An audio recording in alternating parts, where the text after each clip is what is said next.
चलो, तो आज देखने वाले हैं न्यूटन सेकंड लॉ। ओके, तो न्यूटन सेकंड लॉ को देखने के पहले हमें एक फिजिकल क्वांटिटी पढ़नी पड़ेगी। वो कौन सी वो क्वांटिटी है? हम सभी उसको जो पहचानते हैं, फील कर सकते हैं। ओके, आपको भी पता है, बस उसकी क्वांटिटी का नाम आपको नहीं पता है। ओके, चलो, तो ऐसी क्वांटिटी को पहले एग्जांपल से स्टार्ट करते हैं। चलो, जैसे कि मेरे हाथ में बुलेट है, और एक बुलेट है वो कहाँ पे है? गन के अंदर है। जो एक बुलेट है वो मेरे हाथ में है, और जो दूसरी बुलेट है वो कहाँ पे? गन के अंदर। ओके, किस बुलेट से आपको डर लगेगा? कौन सी बुलेट से आपको डर लगेगा? आपने जवाब दिया, कौन सी बुलेट? तो कि जो गन के अंदर है उस बुलेट से आपको डर लगेगा। ओके, चलो भाई, दोनों का मास तो सेम ही था ना। जो दोनों का मास था वो कैसा था? सेम। ओके, चलो फिर एक और एग्जांपल लेते हैं। एक साइकिल आ रही है 5 किलोमीटर पर आवर की झड़प से, और एक बड़ा सा ट्रक आ रहा है 5 किलोमीटर पर आवर की झड़प से। किसी एक को आपको 100% रोकना है। चलो, वैसी कंडीशन दे दे, इन दोनों में से किसी एक को आपको रोकना है। दोनों की वेलोसिटी कैसी है? सेम है, 5 किलोमीटर पर आवर। साइकिल आ रही है और जो ट्रक आ रहा है, ओके, हेवी ड्यूटी वाला ट्रक है, और उसकी भी वेलोसिटी 5 किलोमीटर पर आवर है। तो आप साइकिल और ट्रक में से किसको चुनेंगे? वहां पर भी आपने आंसर दिया ना, साइकिल को। क्यों? क्योंकि उसका मास कम है। उसमें किस बुलेट से आपको डर लग रहा था? जो गन के अंदर थी वो बुलेट, क्योंकि उसकी वेलोसिटी ज्यादा थी। मैं जो थ्रो करूंगा उससे उसकी वेलोसिटी ज्यादा है। ओके, तो वहां वेलोसिटी से डर लगा, यहां मास से डर लगा, क्योंकि वेलोसिटी सेम थी ट्रक और साइकिल की। फिर भी आपको किससे डर लगा? मास से डर लगा। साइकिल का मास कम होता है, तो उसको हमने चूज कर लिया। ओके, चलो, इसी तरीके से हम एक और एग्जांपल लेते हैं। कोई आदमी को हम जो अपार्टमेंट है उसके टेरेस के, एक आदमी को अपार्टमेंट के टेरेस के ऊपर जाने देते हैं, और आपको हम नीचे रख देते हैं। ओके, और उसको 2 स्टोन दिए गए हैं।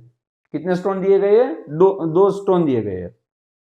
ओके, तो कौन से एक स्टोन था वो, उसका मास 100 ग्राम था, और दूसरा स्टोन था उसका मास 1 kg था।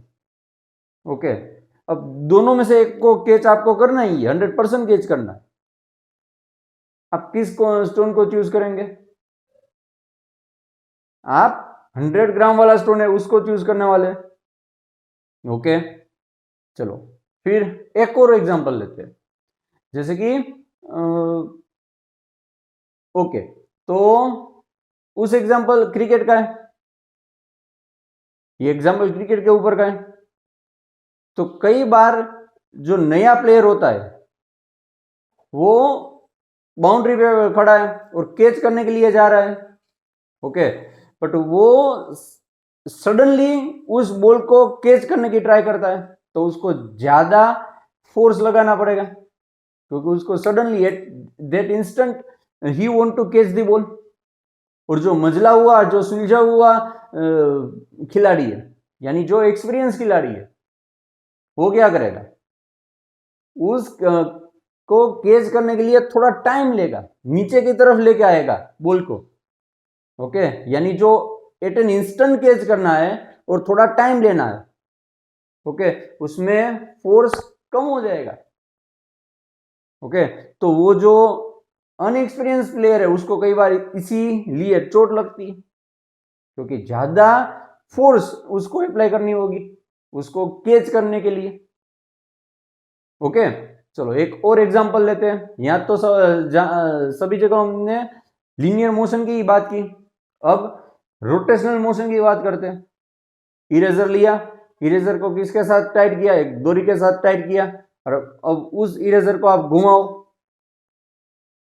तो वहां पर भी मोमेंटम चेंज हो रहा है। क्यों? क्योंकि हर जगह पे सर्कल के हर पॉइंट पे डायरेक्शन कैसी होती है? डिफरेंट डिफरेंट होती है। ओके, मे बी ये इरेजर है, वो एंटी क्लॉकवाइज मोशन कर रहा है और यहां पे पहुंचा, और आपने यहां जो उसका सेकंड हैंड आपके हाथ में था उसको छोड़ दिया, तो ये इस तरफ जाएगा। आप घुमा रहे थे, सेकंड हैंड आपके हाथ में था और मे बी यहां पे आया, आपने छोड़ दिया, तो ये इस डायरेक्शन में चला जाएगा, न कि नहीं कि घूमता घूमता नीचे आएगा। ओके, तो उसका मतलब ये है कि वेलोसिटी सेम रखते इरेजर की। ओके, वेलोसिटी का मैग्नीट्यूड सेम रखते इरेजर के, बट उसकी डायरेक्शन कॉन्स्टेंटली चेंज हो रही है। उसकी डायरेक्शन कॉन्स्टेंटली चेंज हो रही है। तो वो किस तरह से? क्योंकि दूसरा चोर था वो थ्रेड का, वो अपने हाथ में, और वहां से हम फोर्स लगा रहे हैं, वहां से हम फोर्स लगा रहे हैं और मोमेंटम में चेंज दिख रहा है। ओके, चलो तो सबसे पहले देख लेते हैं जो अभी तक एग्जांपल लिए वो कौन कौन से एग्जांपल लिए। जो बुलेट वाला एग्जांपल लिया, सेकंड एग्जांपल कौन सा लिया? साइकिल और हेवी ड्यूटी ट्रक का लिया। ओके, थर्ड एग्जांपल क्या लिया? 100 ग्राम का स्टोन और 1 kg का स्टोन। ये 3-4 लिए ना एग्जांपल, तो उसका लेते हैं, और जो वो क्वांटिटी आपको दिखती है उसे हम बोलते हैं momentum. Okay, the product of mass and velocity, the product of mass and velocity is known as momentum. Okay, एक फिजिकल क्वांटिटी है momentum. The product of mass and velocity is known as momentum. Okay, चलो देखते हैं linear momentum. The total amount of motion present in a body is called its momentum. इस तरीके से भी लिख सकते हैं, the total amount of motion in a body is called, कितनी मोशन है बॉडी में? Okay, the total amount of motion present in a body is called its momentum. In other word, इस तरह से भी लिख सकते हैं, a momentum of a body is equal to the product of its mass and velocity. Okay, mass and velocity का product है, उसको भी हम क्या बोलते हैं? मोमेंटम बोलते हैं। Momentum is denoted by small p। Momentum is denoted by small p।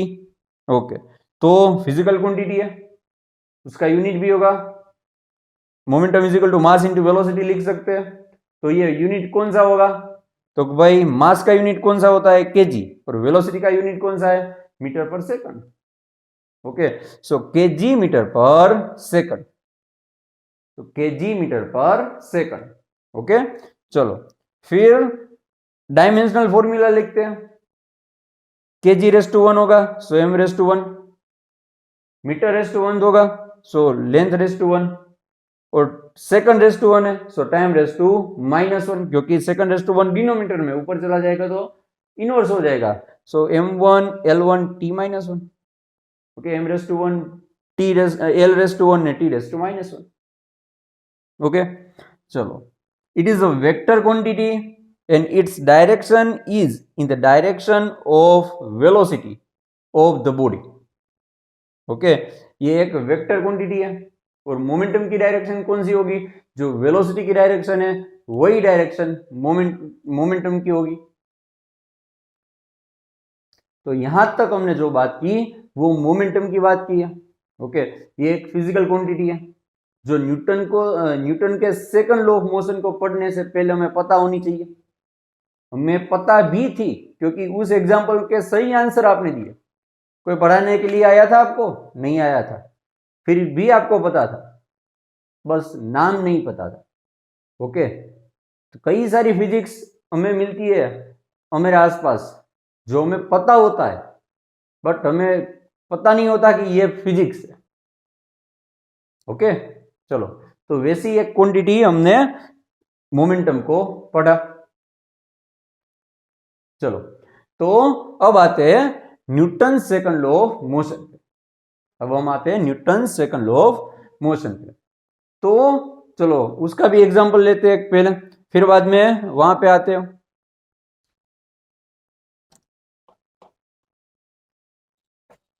चलो, कोई पर्सन साइकिल चला रहा है, उसकी इनिशियल वेलोसिटी कितनी है? 5 मीटर पर सेकंड, उसकी 5 किलोमीटर पर आवर, उसकी इनिशियल वेलोसिटी है 5 किलोमीटर पर आवर। ओके, चलो उस साइकिलिस्ट का मास कितना है? सपोज उसका मास 10 केजी, 50 केजी रखते हैं। चलो, साइकिल और पर्सन दोनों का मास ऐड करके कितना होता है? 50 केजी जितना में भी होता है। कौन सी कंडीशन ली हमने? कि भाई suppose the initial velocity of the cycle and person is 5 kilometre per our and mass of the cycle and person is 50 KG, kilogram. Okay, चलो अब इस पर्सन की जगह आप चले जाओ। चलो, आप साइकिल चला रहे हो, आपकी साइकिल और आपका मास कितना है? 50 केजी है। आप 5 किलोमीटर पर आवर की वेलोसिटी से ट्रैवल कर रहे हो। अब आपको आपकी वेलोसिटी कितनी करनी है? 10 किलोमीटर पर आवर करनी है। आपको आपकी वेलोसिटी कितनी करनी है? 10 किलोमीटर पर आवर करनी है। तो क्या करोगे आप? जोर से पेडल लगाओगे ना, यानी ज्यादा फोर्स देंगे। जो 5 किलोमीटर पर आवर के लिए दे रहे थे उससे ज्यादा देंगे। बट कितना कितना दिया? 10 न्यूटन, 50 न्यूटन, 80 न्यूटन, 20 न्यूटन। वो नंबर चाहिए, वो नंबर चाहिए। ओके, यानी मैग्नीट्यूड चाहिए। फोर्स को तो हम देख ही चुके हैं लास्ट लेक्चर पे, फोर्स किसे कहा जाता है। ओके, बट फोर्स का मैग्नीट्यूड निकालना है। तो इसके लिए चलो, आपकी वेलोसिटी 10 किलोमीटर पर आवर हो चुकी, बट मास तो सेम ही रहेगा। मास तो नो डाउट कैलोरी में डिक्रीज हो रहा है, बट उसमें अभी हमें नहीं जाना है, उसको कांस्टेंट कंसीडर कर लो, आपका और साइकिल का मास कांस्टेंट। ओके, तो ये जो साइकिलिस्ट है उसकी फाइनल वेलोसिटी कैसी हो गई? तो भाई V F is equal to 10 kilometre per hour, और उसका मास कितना है? 50 केजी। उसका मास कितना है? 50 केजी। तो यहां इनिशियल मोमेंटम होगा P1 is equal to mass into mv, और P2 अथवा तो PI initial momentum and final momentum is equal to, यहाँ PI is equal to mass into initial velocity, final momentum के लिए mass into final velocity VF। Okay, तो change दिखा momentum में जब आपने पेडलिंग और फोर्स ज्यादा दिया तो आपकी वेलोसिटी बढ़ी। मींस आपके फोर्स अप्लाई करने से किस में चेंज हुआ? मोमेंटम में चेंज हो गया। कहां पे चेंज दिखा? मोमेंटम पे चेंज दिखा। और कितनी देर के लिए आप दे रहे हो वो भी नोट कर लो कि भाई इतनी देर के लिए, इतनी यानी 5 सेकंड, 10 सेकंड, 15 सेकंड के लिए ये अप्लाई किया, तब ये 5 किलोमीटर में से जाके 10 किलोमीटर में पहुंचा। ओके, और इस जो चेंज मोमेंटम में दिखा, इसमें से हमें मिलता है न्यूटन सेकंड। तब उसका स्टेटमेंट देखते हैं। ओके, फिर वापस यहां पे आएंगे। तो स्टेटमेंट क्या है न्यूटन सेकंड लॉ का? जो न्यूटन का फर्स्ट लॉ है वो क्या दे रहा है? फोर्स की डिफाइन दे रहा है। और न्यूटन का सेकंड लॉ है वो किसकी वैल्यू दे? वो फोर्स का मैग्नीट्यूड दे रहा है। ओके, न्यूटन के फर्स्ट लॉ में से क्या निकल रहा है? फोर्स की डिफाइन निकल रही है। और न्यूटन के सेकंड लॉ में से क्या निकल रहा है? तो कि भाई फोर्स का मैग्नीट्यूड निकल रहा है। ओके, चलो देखते हैं। The rate of change of linear momentum is proportional to the applied force. यानी आप जितना ज्यादा फोर्स लगाओगे, आप जितना ज्यादा फोर्स लगाओगे उतनी यहां पे वेलोसिटी बढ़ सकती है। उतनी वेलोसिटी यहाँ पे बढ़ सकती है. Okay, the applied force is directly proportional to the change in a momentum. Okay, चलो, the rate of change of linear momentum is proportional to the applied force and change in a momentum takes place in the direction of applied force. Linear निकाल दो और momentum भी लिख सकते हो, कोई दिक्कत नहीं है. ओके, चलो, तो the rate of change of momentum is proportional to the applied force and change in a momentum takes place in the direction of the applied force. Okay, momentum जो फोर्स है वो वेक्टर क्वांटिटी है, तो वो तो पता चल गया कि भाई rate of change of momentum के डायरेक्टली प्रोपोर्शनल पे, बट उसकी डायरेक्शन की भी बात करनी होगी ना. यहाँ से मैग्नीट्यूड तो मिल जाएगा, बट उसकी डायरेक्शन कहाँ पे है, तो भाई डायरेक्शन के लिए यहाँ पे लिखा है the change in the momentum takes place in the direction of the applied force. Okay, चलो, so F is equal to क्या लिख सकते हैं फर्स्ट लाइन से, is directly proportional to the rate of change of momentum. तो delta P upon delta T. Delta P means change in momentum, delta P time period. Okay, time difference, जो बोलना है बोल सकते हैं. ओके, चलो, proportionality sign जब remove करेंगे तब क्या लिखना पड़ेगा, यहाँ कोई कांस्टेंट डालना होगा. ओके, सपोज वो कांस्टेंट के, तो अब किस तरह से लिख सकते हैं, फोर्स इज इक्वल टू के into delta P upon delta T. Capital P ना हो जाए वो देखना, क्योंकि कैपिटल पी जनरली हम प्रेशर के लिए यूज करते हैं, इसलिए तो ये स्मॉल पी ही दिखना चाहिए. ओके, चलो, सो के delta P upon delta T. अब के की वैल्यू एसआई यूनिट सिस्टम और सीजीएस यूनिट सिस्टम में कैसी होती है, 1 होती है. के की वैल्यू एसआई यूनिट सिस्टम में और सीजीएस यूनिट सिस्टम में कैसी होती है, 1 होती है. ओके, तो के इज इक्वल टू 1 ले लो, तो क्या हो जाएगा, F is equal to delta P upon delta T. F is equal to delta P upon delta T हो जाएगा. ओके, चलो, अब टाइम को, जो टाइम पीरियड है, टाइम डिफरेंस है, वो छोटा कर दो, टेंस टू 0 कर दो. So force is equal to limit delta T tends to 0 delta P upon delta T. So इसको किस तरह से लिख सकते हैं, ये डिफरेंशिएशन वाला इक्वेशन हो जाएगा, dp upon dt. Display picture नहीं है, dp अपॉन dt. चलो, so d upon dt is equal to p की जगह लिख दिया mv, मास इंटू वेलोसिटी. तो मास को आगे ले लो और dv अपॉन dt लिख दो, डिफरेंशिएशन में से बाहर निकल लो, मास कांस्टेंट है. ओके, सो dv अपॉन dt हो गया. तो dv अपॉन dt क्या लिखा जाता है, ए, मास इंटू एक्सेलरेशन मिल गया. तो यहां पे क्या मिल गया, मास इंटू एक्सेलरेशन. डन. चलो, एक रिजल्ट है, आप सेम फोर्स को अप्लाई करते हो, एक ऑब्जेक्ट का मास दूसरे से कम है. ओके, यानी ए का मास बी ऑब्जेक्ट से कम है. ओके, बस दोनों ऑब्जेक्ट पे आप क्या कर रहे हो, सेम फोर्स अप्लाई कर रहे हो, दोनों पे आप सेम फोर्स अप्लाई कर रहे हो. तो क्या होगा, जब सेम फोर्स अप्लाई करोगे तब आप दोनों ऑब्जेक्ट पे ए और बी, ए हल्का है किसकी कंपेयर में, बी की कंपेयर में, मींस ए का मास कम है बी की कंपेयर में, बी ऑब्जेक्ट का मास ज्यादा है. ओके, सेम फोर्स अप्लाई कर रहे हो तो क्या होगा, वो जो ए ऑब्जेक्ट है उसकी वेलोसिटी ज्यादा होगी, बट बी ऑब्जेक्ट की वेलोसिटी कम होगी, बट चेंज इन मोमेंटम कैसा रहेगा, सेम रहेगा. ओके, ये एक रिजल्ट है, वो भी हम देख लेते हैं.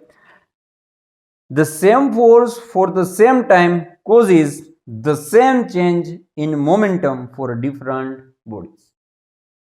ओके, एक और बार रीड कर लेते हैं. The same force for the same time causes the same change in momentum for different bodies. चलो, यहां से एक बार फोर्स का यूनिट भी देख लेते हैं. किस तरह से फोर्स का यूनिट लिखा जाता है वो। चलो तो फोर्स का मैग्नीट्यूड मिल गया, F is equal to M है, F is equal to M है। मास की यूनिट, अरे मास का यूनिट है केजी, एक्सेलरेशन का यूनिट है मीटर पर सेकंड स्क्वायर। तो इसे इस तरह से भी लिखा जाएगा kg⁻⁻⁻⁻⁻, metre raise to 1 and second raise to -2।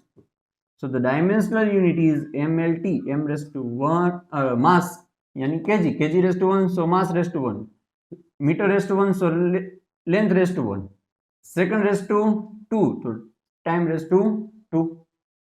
Okay, ये उसका डायमेंशनल फॉर्मूला हो गया। बट इसकी जगह पे हम न्यूटन भी लिख सकते हैं, kg metre per second square की जगह आप सिर्फ न्यूटन भी लिख सकते हो।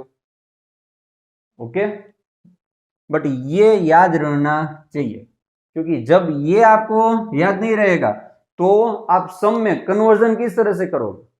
कोई बार लेंथ आपको किस में दे दी गई होगी, किलोमीटर में दी गई होगी, तो हमें पता रहना चाहिए कि भाई आंसर न्यूटन में मीन्स किलोमीटर का कन्वर्जन करके हमें मीटर में लाना है। मास ग्राम में दिया होगा कई बार, तो हमें पता कब लगेगा कि भाई ग्राम का केजी में कन्वर्ट करना होगा, तभी हम न्यूटन में लिख सकते हैं। ओके, तो न्यूटन में आंसर लेने के लिए ये हमें पता ही होना चाहिए KG metre per second square, यानी ये याद रख लिया तो ये नहीं रखना है, वैसा नहीं है तो सम में दिक्कत हो जाएगी। ओके, चलो जब यहाँ केजी होगा तभी हम मीटर पर सेकंड स्क्वायर लिख सकते हैं, वरना नहीं लिख सकते। सीजीएस यूनिट सिस्टम में क्या लिखा जाता है, डायन लिखा जाता है। ओके, सीजीएस यूनिट सिस्टम में क्या होगा, डायन होगा। तो सीजीएस यूनिट सिस्टम में क्या हो जाएगा, ग्राम आ जाएगा, ग्राम सेंटीमीटर पर सेकंड स्क्वायर, इसको क्या बोलते हैं, डायन। डन।